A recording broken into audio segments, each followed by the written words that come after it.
15 lakh commission માટે રત્ન કલાકાર બન્યો દાણચોર 26 લાખનું સોનું જપ્ત કરતી special operation group SOG police Surat શહેર Surat SOG special operation group પોલીસે મધરપુરા વિસ્તારમાંથી સોનાની દાણચોરીના મોટા કૌભાંડનો પર્દાફાશ કર્યો છે। એસઓજી ડીસીપી રાજદીપસિંહ નકુમના જણાવ્યા અનુસાર પોલીસે રેલવે સ્ટેશનની બહારથી ભાવિક કટારિયા નામના ઝવેરીનો પર્દાફાશ કર્યો છે। તેની પાસેથી 26 લાખ રૂપિયાથી વધુનું સોનું જપ્ત કરવામાં આવ્યું છે। આરોપી આ સોનું દુબઈથી વિમાન દ્વારા અમદાવાદ લાવ્યો હતો અને ટ્રેન દ્વારા અમદાવાદથી સુરત પહોંચ્યો હતો। આ કૌભાંડમાં 2 મુખ્ય આરોપીઓ સંડોવાયેલા છે। આ સમગ્ર રેકેટના મૂળ સુધી પહોંચવા માટે પોલીસ દ્વારા વધુ તપાસ કરવામાં આવી રહી છે।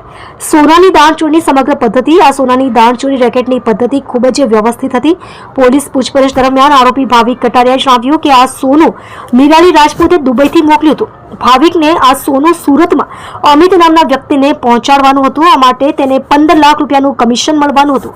આ રેકેટમાં બીજો આરોપી અકરમ ઉર્ફે ઇકરામ પણ સામેલ હતો, જે ભરૂચ પહોંચ્યો હતો। આ સમગ્ર ષડયંત્રમાં ઘણા લોકો સંડોવાયેલા હોવાની શક્યતા છે।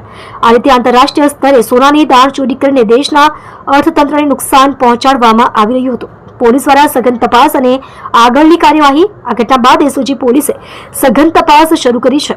ધરપકડ કરાયેલા આરોપી ભાવિક કટારિયા પાસેથી મળેલા મોબાઈલ ફોન અને અન્ય પુરાવાઓની તપાસ કરવામાં આવી રહી છે, જેથી અમિત અને નિરાલી રાજપૂત સહિત અન્ય આરોપીઓને પણ પકડી શકાય। આવી દાણચોરી અટકાવવા માટે એરપોર્ટ અને રેલવે સ્ટેશનો પર સુરક્ષા કડક કરવી જરૂરી છે। આ કેસ દર્શાવે છે કે ગુનેગારો ગેરકાયદેસર પ્રવૃત્તિઓ કરવા માટે કેવી રીતે નવી યુક્તિઓ અપનાવી રહ્યા છે। આ ઘટના પછી અન્ય દાણચોરી ગેંગનો પર્દાફાશ થવાની શક્યતા છે અને પોલીસ આંતરરાષ્ટ્રીય સ્તરે પણ તપાસ કરી શકે છે।